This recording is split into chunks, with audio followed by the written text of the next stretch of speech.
What's up, you guys? Slim here at Team Symmetry. Here to do Ask Slim episode 8. I'm already laughing. Episode 7 was hilarious. A lot of the comments that came in, because I finally took out my hat. I'm gonna do it again just because, I did get my fresh cut yesterday. I'm pretty happy. That's how I like to keep my hair. I like to keep it short. I'm always wearing a hat, so it's like whatever. But great comments, great feedback. Thank you guys as always. Here to answer your guys' questions again. I was just talking to the Kiko25, telling him, how much, like just this segment alone is what really keeps me, up to date in the game, and what just really keeps me, just like excited to make these videos because I love answering your guys' questions. You guys really come to me with great questions, this game related, other things related, and I really do try my best to, to answer them. I know some of my answers probably aren't the best, and I don't know enough about this game like some people do, but I think, for the most part, I kind of deliver what you guys need, and I really hope that's the case. So I'm not going to babble anymore. I'm just going to get into the questions real quick. A lot of these questions are really good, so we're going to start with the first one is, how would I go about making a deck from scratch? Like, completely from scratch. The first thing you have to take into account is, what do you have access to? I think that's, like, the biggest thing is, especially this format where, tour guide, tour bus, all that stuff is being ran. It's expensive, and, how do you go about just making a deck from scratch? The way I see it is that you have to start pretty much with your spells and traps. Now, a lot of people are like really? And the reason why I say that is because spells and traps are pretty easy. You pretty much run on almost every deck. You pretty much run the same things, and a lot of the staple stuff, staples, essential spells are, they're simple. Monsterborn, Heavy Storm, Dark Hole. You can vary on your MSTs. Pot of Avarice if you do you rely on the graveyard a lot. A lot of the just big, heavy power spells, Mind Control, Book of Moon. I know Book's at 1, and people are iffy on Book. I'm even iffy on Book these days. But, if you're starting from scratch, why not have, those cards, in your deck, to start as your spells and traps. As far as the traps go, I think in almost every deck, aside from maybe the Monster Mash version of Agent, you should run the Solemn Brigade. The reason being is being able to negate summons and being able to negate anything is crucial in this game. I feel that, the Solemn Brigade pretty much belongs in every deck, and I know a lot of people agree with me. They're good cards, and, they're not impossible to stop. You can have Solemn battles, you can have, Solemn into Dark Bribe and all crazy kind of shenanigan battles, and it's crazy. But, as far as the traps go, these are really good.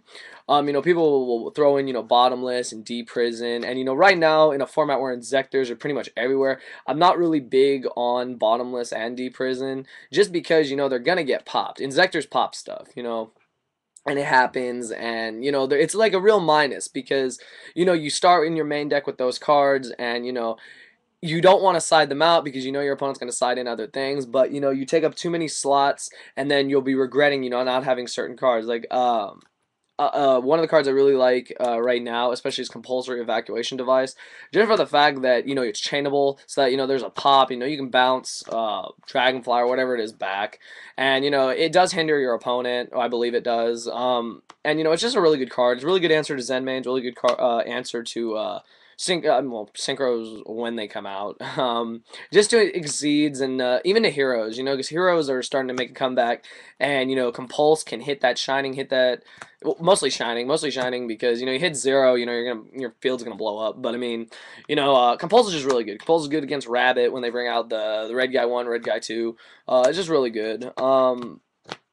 Like that's how I look at it is, start with your spells and traps, and then decide, what's your deck's goal? What are you exactly trying to do with your deck? And, like I said, it's all about having access to stuff. I would say, once Tour Guide's been reprinted in May, the format will be different, but I think almost every deck should run the Tour Guide engine if it can. Now, and a lot of people are going to disagree with me. The reason why I say that is because it is pretty consistent. Being able to go Tour Guide and bring out another monster, whether it be Sangan, Tour Bus, or another Tour Guide, and then having that field presence, and then being able to exceed or do other shenanigans is always great. And having field presence, having consistency is how you win the game, is how you take advantage of the game early on. Like it's just a really good strategy. And everyone will have access to tour guides when they get reprinted, and I think that Konami doesn't touch tour guide. A lot of decks will run it, and I welcome it. Like I said before, this reprint doesn't piss me off at all. I just think it's good for the game. It's healthy for the game that a card so powerful comes out. I mean, they reprinted Warning, they reprinted Duality. They're two of the most powerful cards in the game. They were the most sought after cards in the game, like last format last year. So I think it's balanced and it's good. But yeah, figure out the strategy of your deck, because when it comes to the monsters, that's where I always would have the hardest time. Is spells and traps are easy, monsters are not, because if you don't know exactly what your goal is, then you're gonna have trouble with that. And I mean, that's honestly my first answer. My answer is to make a deck from scratch. Start with your spells, start with your traps, and then decide what's the goal of your deck. How are you trying to win? What are you trying to take advantage of? And build it from there. So I hope that answers that question. Next question from my little brother Dan, Chris. Shout out to you. Asked me what my first hat was. My first hat was a New York Yankees hat, you guys. Just was. I don't even really remember. I was probably like 10 or something like that. And yeah, that was my first hat. It wasn't fitted. And as I got older and I started, with my hats, my first hat again was New York Yankees, just because I'd grown up having that little hat. And it was just cool to get it again. I'm not a Yankees fan. I don't really follow baseball aside from like my Giants and my A's, and that's pretty much it. So so yeah, that's the answer to that question. The next one is how did I started to get serious in this game? I'm serious. Okay. So people want to know, when did I start to get serious about this game?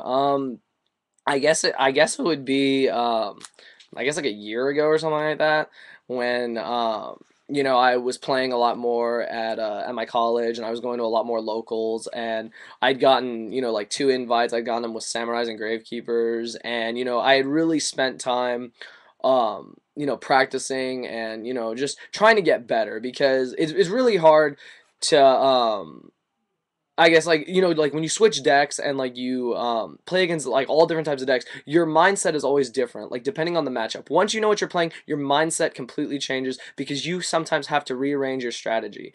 And that was something that I had to learn by playing all different types of decks in order to become like a better player, is that to see things that see the weakness of one deck versus another, and then being able to take advantage of that, and then being able to just better my plays, make smarter plays. And I mean, I'm still doing that like today. Like, I make a lot of misplays. Like, I've made a lot of misplays, and I've learned from those misplays, and I've been correcting my play style so that I don't make um mistakes like that. And getting serious about this game basically means investing the time, investing the money, investing everything to just become a better player, and just better, I guess, like overall in this game.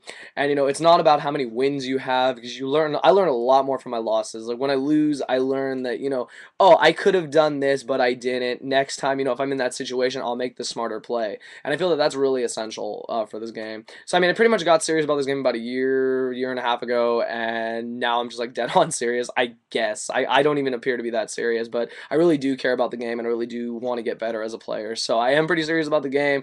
I am pretty playful though. Like, I don't think it should be like be all end all. Like, if you lose, if you lose, all right, you play, like, come back to play another day. So I am trying to get more serious in the game, like as far as competitive play goes. My first and foremost goal is always is this channel, and to get partnership and do all that. And then once all that's been taken care of, then I'll probably get a lot more serious in the competitive play. I mean, I'm still competitive, but not to the level that I could be.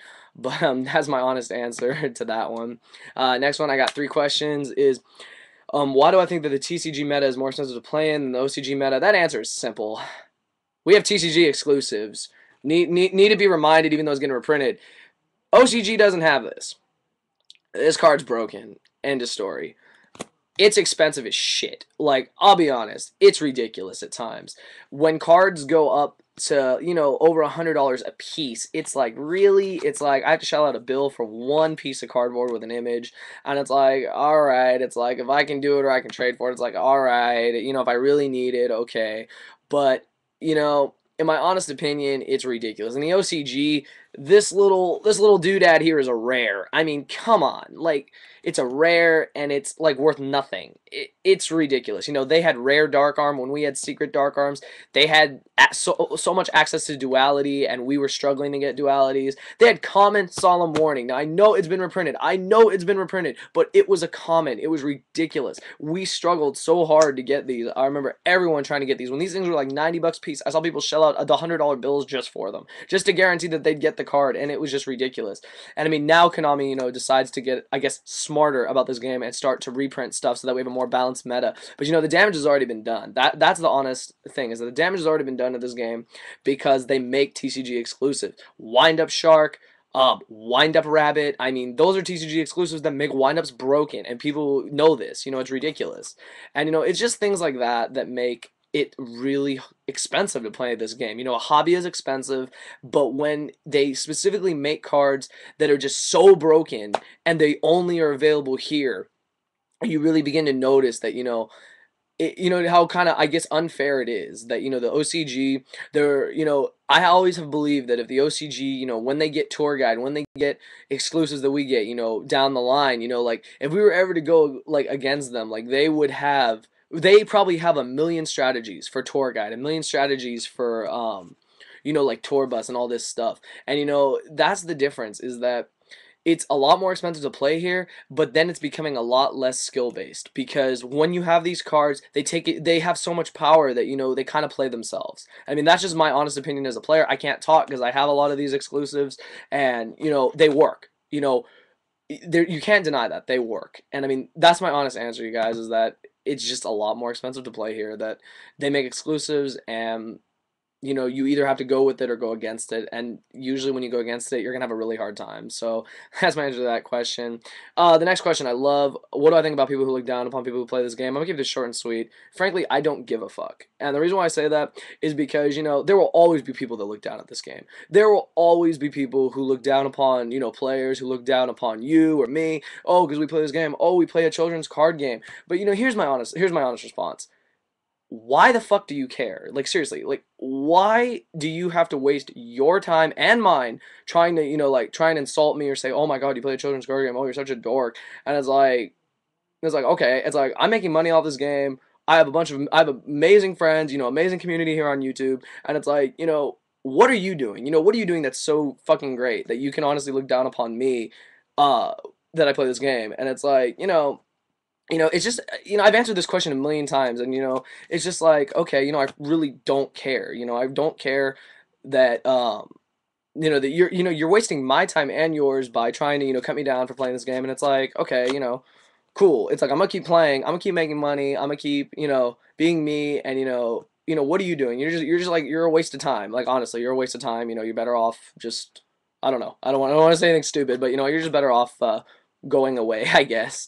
But, my honest answer to this is, if they look down upon you, fuck them. They're not important. Don't worry about it. It doesn't matter. If you love something, it's like, why not continue it? Like I've said before, when it comes to girls, it's like, if they, won't date you, won't be with you because you play a children's card game, it's like, bitch, what are you doing that's so great? What are you doing that's so great? It's like, I know you got some crazy habits, and it's like, you might be a closet alcoholic, you may have some other crazy shit, but it's like, this, I'm not out selling drugs. I'm playing with bunnies, man. I'm playing with bunnies. I'm playing with tour guides. I'm playing with crazy stuff. I'm not, fucking around doing stupid things. And it's like, you don't need to look down upon this game. And if they do, they're not worth your time.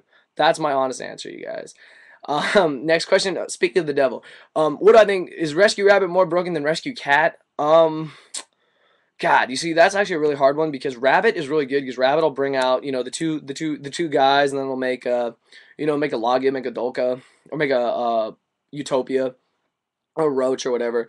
I don't know. I pretty much say they're kind of the same. I think Rescue Cat was a little bit better, though. Back in the Synchro Cat format, you just go Summoner Monk to Rescue Cat. Get rid of the rescue cat, go like Arabelle Melbellum, and I mean, it was broken. But I think Cat was more broken, in my honest opinion. I think Rescue Cat was a little more broken. So I hope that answers that question. I got asked about Dragunities. What do I think about them? Are they completely done, or will they have a revamping? Honestly, don't know. I like the deck. I like Dragunities. I've always liked Dragunities, and I think they might be able to come back, depending on the list, next format. So I hope that answers that question. Then I got asked, three last questions. How do you go about starting to play competitively? Basically, you just, you find a locals, you find, a group of friends or whatever. And, you just really start just putting in the time, putting in the effort to play, strategizing, searching things on the internet, watching YouTube videos about how to play the game and, how to get better at the game. And, you'll slowly pick up things like I have and like I am every day, learning new things about this game and how to play better. And that's how you really start playing competitively, in my opinion, is that you decide to invest the time, invest the effort, and just, really try your best to become better. And I think that's how you go to regionals, you go to YCSs, you do all that. And you may not do the best, but at least you're in that, you're in that crowd, you're there, and you're just really trying to get better at the game. And that's, I guess, how you start playing competitively. Another question is, how do you choose your locals? Find some place that's convenient, find a place that's welcoming, that there's a lot of people that you want to go and see, that you want to play against, and that just offers a wide variety of decks. I think that's the best way to find a locals, the locals that will challenge you. If you find a locals that's too easy, I mean, if you're just trying to go there and win, like, okay, cool, but it's like when you get to the YCS, when you get to the regionals, you're gonna play against people that are a lot better, and they go to better locals, and you might lose. I mean, maybe you'll win, but you might lose, and they'll just, you'll lose because you've been playing against the same decks over and over again. And I think variety and being able to play against the top decks at good locals is always, important. So I would say choose a locals that offers you, offers good prices on their stuff, number one. Number two, a really good, like, playing community. And I guess the last thing would be just a wide variety of decks, because being able to play against a lot of decks will, like it does for me and it does for everyone on my team, being able to play against a lot of different decks really makes you think a lot more, makes you a better player, just because you're able to play differently each game and you'll be able to see strategies that you didn't see before. And the last question is you guys planning to go to regionals? Actually, this regionals is a week from yesterday, which means it's like 6 days away. Like, shit. It's like 6 days away.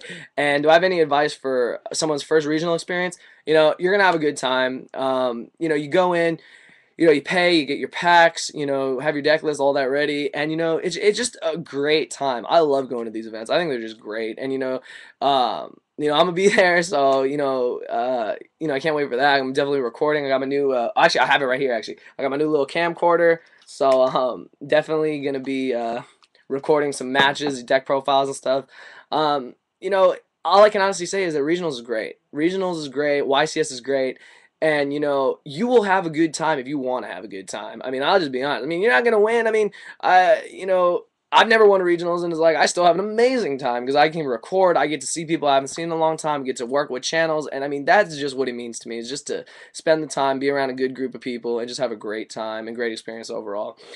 So I guess that's it, you guys. The videos, God, they're always long. Like, oh my God, like it's crazy. But I'm just really happy you guys enjoy this segment. So any more questions, we'll go to episode 9. Leave them below. Inbox me. Anyone's going to regionals, comment below. Inbox me. Let me know what's going on. You guys want to do a deck profile, want to do anything, I'll have my camera and I will be there, and I'm definitely down to record. So that's it, you guys. Slim here, Team Symmetry. Finally got the fresh cut. Took a long time, but it's all good. So that's all I got to say, you guys. Hope everyone has a good day, and thank you for watching.